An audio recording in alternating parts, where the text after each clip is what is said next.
നമ്മുടെ ഒരു ഹദീസ് പഠിക്കുകയാണ്, ചൊല്ലിക്കോളൂ.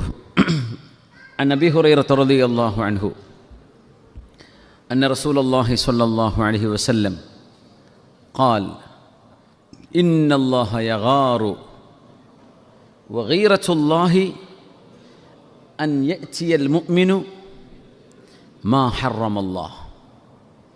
അബൂ ഹുറൈറ റളിയല്ലാഹു തആല അൻഹുവിൽ നിന്ന് ഉദ്ധരിക്കപ്പെടുന്നു, അന്ന റസൂലുള്ളാഹി സ്വല്ലല്ലാഹു അലൈഹി വസല്ലം ഖാൽ, പുണ്യ റസൂലുള്ളാഹി സ്വല്ലല്ലാഹു അലൈഹി വസല്ലം അരുളി ചെയ്തിരിക്കുന്നു. എന്ത്?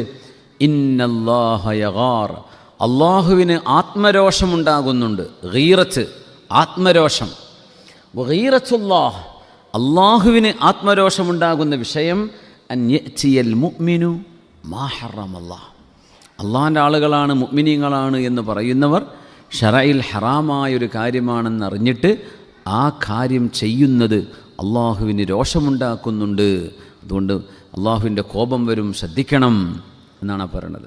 ഒന്ന് ചൊല്ലി നോക്കൂ. അൻ അബീ ഹുറൈറത റളിയല്ലാഹു അൻഹു ഖാൽ അന്ന റസൂലല്ലാഹി സ്വല്ലല്ലാഹു അലൈഹി വസല്ലം ഖാൽ ഇന്നല്ലാഹ യഗാർ വഗീറത്തുല്ലാഹി അൻ യഅ്തിയൽ മുഅ്മിനു മാ ഹറമല്ലാഹ്. അല്ലേ? ഇന്നല്ലാഹ യഗാർ വഗീറത്തുല്ലാഹി അൻ യഅ്തിയൽ മുഅ്മിനു മാ ഹറമല്ലാഹ്. ഒന്നുകൂടെ, ഇന്നല്ലാഹ യഗാർ വഗീറത്തുല്ലാഹി അൻ യഅ്തിയൽ മുഅ്മിനു മാ ഹറമല്ലാഹ്. അള്ളാഹുവിന് ഏറ്റവും കൂടുതൽ ദേഷ്യം വരുന്ന വിഷയം അള്ളാഹു സുബ്ഹാനഹു